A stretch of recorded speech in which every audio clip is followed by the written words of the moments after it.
The more you can sit with discomfort, the more comfortable you can sit later. I think there's a simple reason that we struggle with confidence, with being confident in front of other people throughout our life, throughout school, throughout our career, throughout relationships. And I think it's just very hard to be confident. It's so uncomfortable. We have to ask for a raise.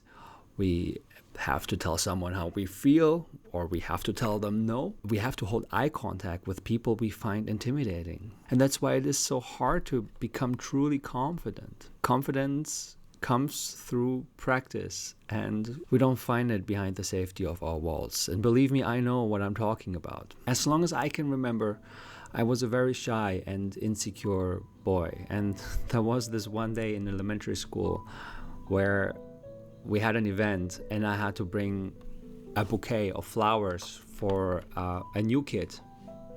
I was kind of assigned to take care of this kid, and for that we needed to bring a flower as a gesture. And sounds like a really easy thing to do, right?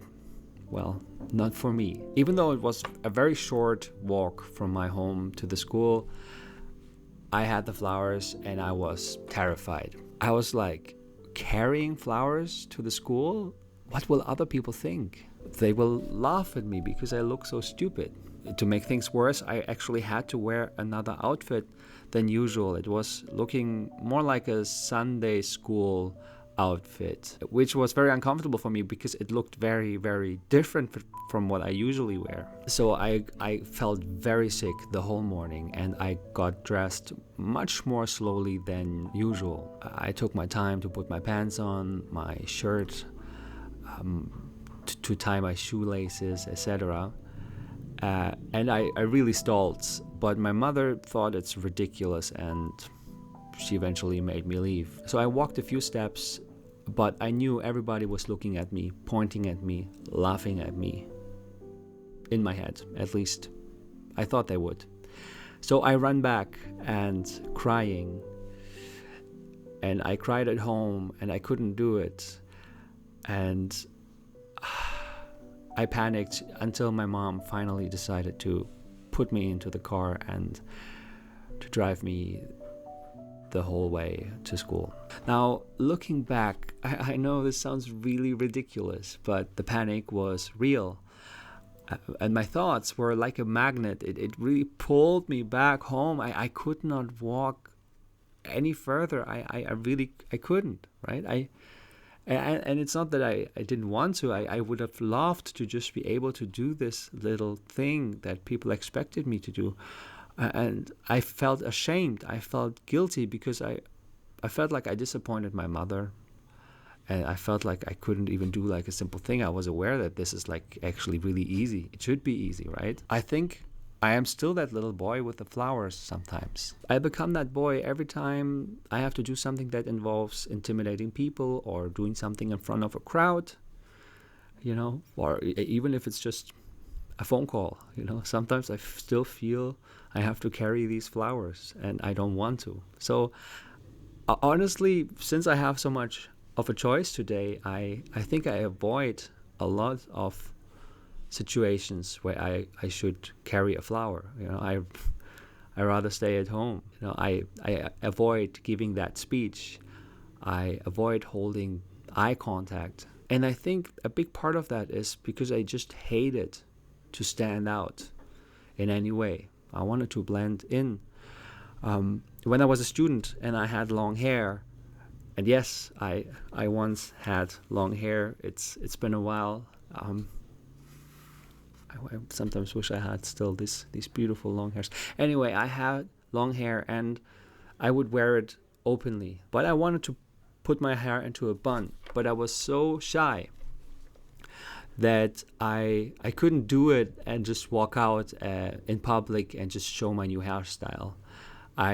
What I actually did is put my hair into a bun and just stay in my flat for a whole day, where I was living with my roommates and where neighbors could see me. So I would still be in a safe place where I could just test out that new style without going out there. And after a day, eventually I would wear my hair like that all the time, everywhere. I just needed a few positive reassurances from my neighbors and friends. I don't know if you ever did something like that, or if I'm just really a shy oddball who does weird things.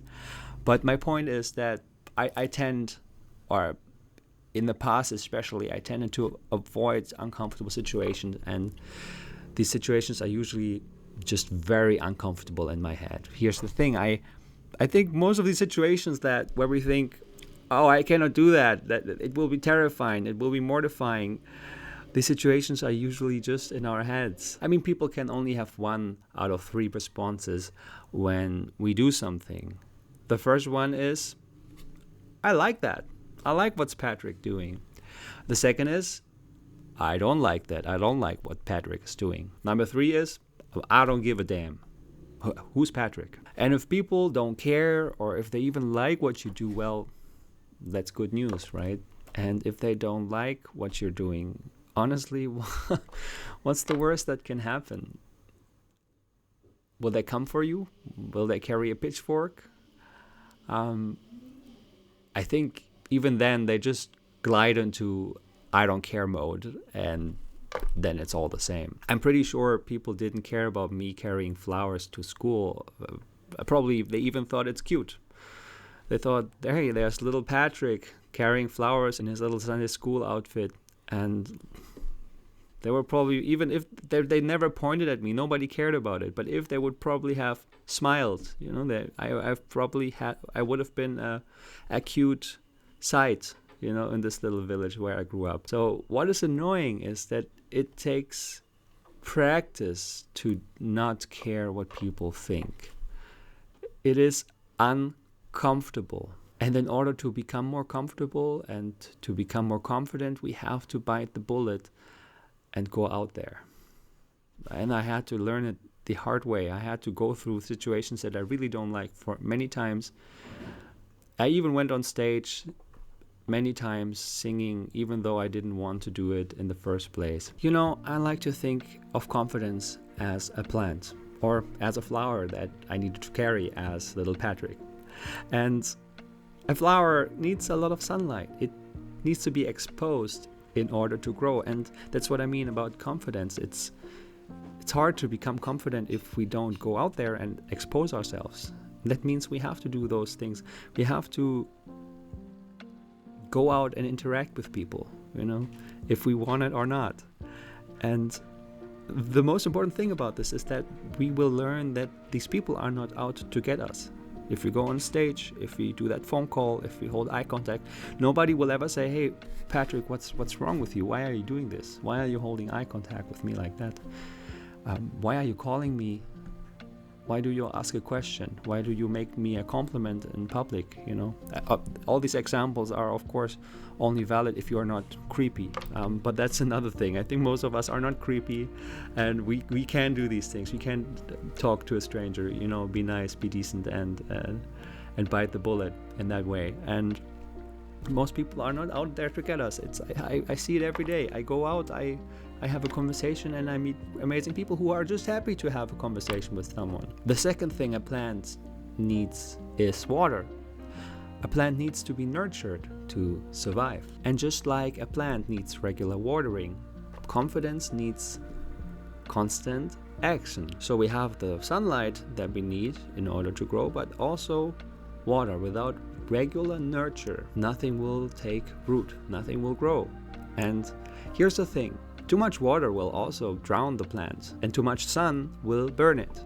So we have to find a middle ground here, And that's why confidence is not built by throwing yourself into extreme situations. I mean, that's at least not what I am going for, right? We don't have to have this speak in front of 5,000 people right away, or be confident enough to jump down a cliff.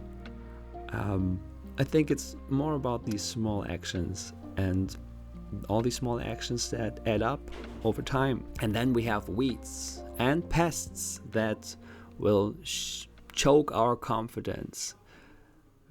Doubt and fear, all those things are what kills the plant. It kills our confidence. Now I just mixed the analogy with I mixed everything up, but I think you know what I mean, right? It's self-doubt is like a weed, and you have to notice your self-doubt before it spreads and it chokes you.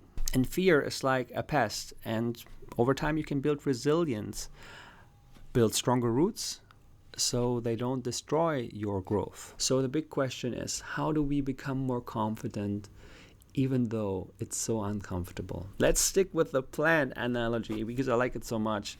Step number 1, plant the seed. You know, I'm a really big believer in intentions, the power of intentions, the power of setting your mind towards something and just keeping it there. You know, it doesn't even need to be fixed goals yet. I mean, some people work with goals, some people don't. I'm not telling you to set goals, but just having the intention, I think. For someone like me, that's oftentimes enough.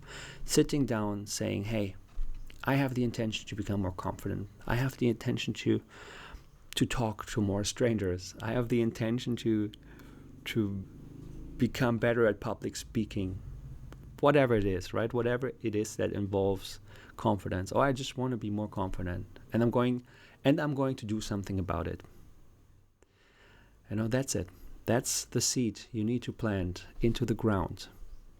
That means there's no pressure, no expectation, just a little commitment to step outside my comfort zone, and with maybe one tiny little action at a time. So step number 2, give it sunlight. So a plant needs exposure, and our confidence needs exposure. For the plant, it's sunlight. For us, it's out there seeing people, talking to people, or doing other things where we don't feel too confident.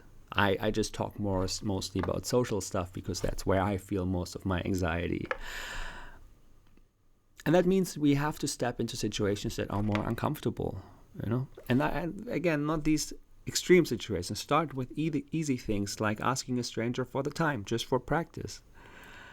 Or making quick decisions about where to eat today without freaking out. You know, just quickly, okay, I'm going to have burger today without overthinking stuff. Or when I had my hairband that I was wearing inside the flat for a whole day, this was me just getting a little bit exposure without getting burned. Even when this burning is just to my head, even though nothing would have happened out there, but I started to get a little bit exposure, grow my confidence with this one particular style. Number 3 is water it regularly. A plant needs water to grow. I mean, we know that. But if you are like me, you probably have noticed, if you forget to water a plant for a week or 2, and it needs water every day, then if you just give it all the water that you missed in the last 2 weeks, the plant will not like it. Probably will drown. I mean, I killed so many plants in my life. That's why I don't have so many plants. I keep them outside where it rains a lot and I don't have to care about them. Anyway, also confidence doesn't come from just one single bold move. You know, it can even be harmful. Depends on the type, but if you're just trying to do something really intimidating, it might crush you. You might not be able to do it. You know, remember me as a little boy, carrying the flowers was too much. I would have needed a smaller step in order to do it.